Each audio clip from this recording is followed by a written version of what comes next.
Mr. Williams, you would mind stating your name and address for the record? Yes, sir. Good evening, Mr. Mayor, council members. My name is Dwight Williams, 2818 Jefferson Lane here in Waynesboro. I want to thank you again for allowing me to address you as I did 2 weeks ago.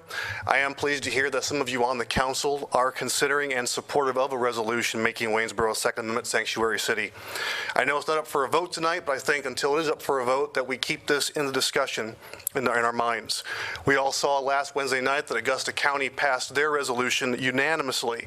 And I know that myself, along with many other Second Amendment supporters here in Waynesboro, are hopeful that we will have the exact same outcome here in our city. The whole point behind our push to make Waynesboro a Second Amendment sanctuary city is to notify Richmond, as it was previously stated, that we, the people of Waynesboro, we do not support their proposed legislation. Senate Bill 16 makes it painfully obvious that the intent of the bill is to disarm the citizens. Mostly it's by taking a certain class of firearms and reclassifying them as assault rifles and outright banning them, which absolutely makes no sense. Gun control advocates would have you believe that all this is being done in the interest of public safety and saving lives. But we know that isn't true. And I'm going to tell you why. I'm originally from Chicago. As some of you probably know, we talked after last session. I've seen in Chicago, my own hometown, how gun control does not work.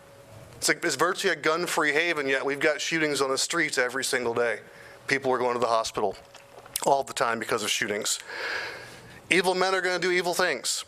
They're going to acquire their tool of choice to do their evil thing regardless of what law is written. Because breaking the law is what makes them evil. Adhering to the law, which all of us gun owners and Second Amendment supporters do, makes innocent people who have a right to defend themselves, turns us into victims. That's not what any of us really want. On the saving lives point, if it were truly about saving lives, or as it's been put in the liberal media, even saving one life, then maybe we should consider banning anything that could be used as a weapon.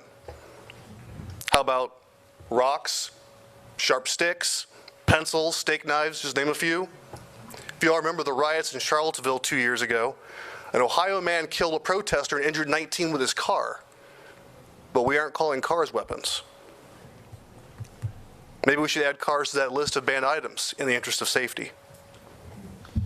SB 16 will turn Waynesboro residents who are law-abiding gun owners into felons virtually overnight if they own or possess anything on the banned list.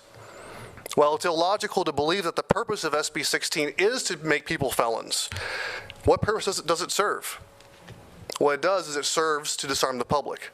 And it's a very slippery slope, because once you start down that path, once you start taking a constitutional right or denying a constitutional right away from the people, there's nothing to say it won't happen again. So let me conclude by saying that Waynesboro needs to take a stand in the support of the Second Amendment rights of all of her residents. Whether you carry, whether you fire arms or fire guns or not, everyone has that right. I strongly encourage City Council to seriously consider the magnitude of this unconstitutional infringement of the right to keep and bear arms, should this bill pass, because Waynesboro stands by and does nothing. The Second Amendment was written to protect the First Amendment, and everyone likes their right to free speech. So how about we use ours? And let's tell Richmond that we're going to protect our Second Amendment rights here in Waynesboro. Thank you.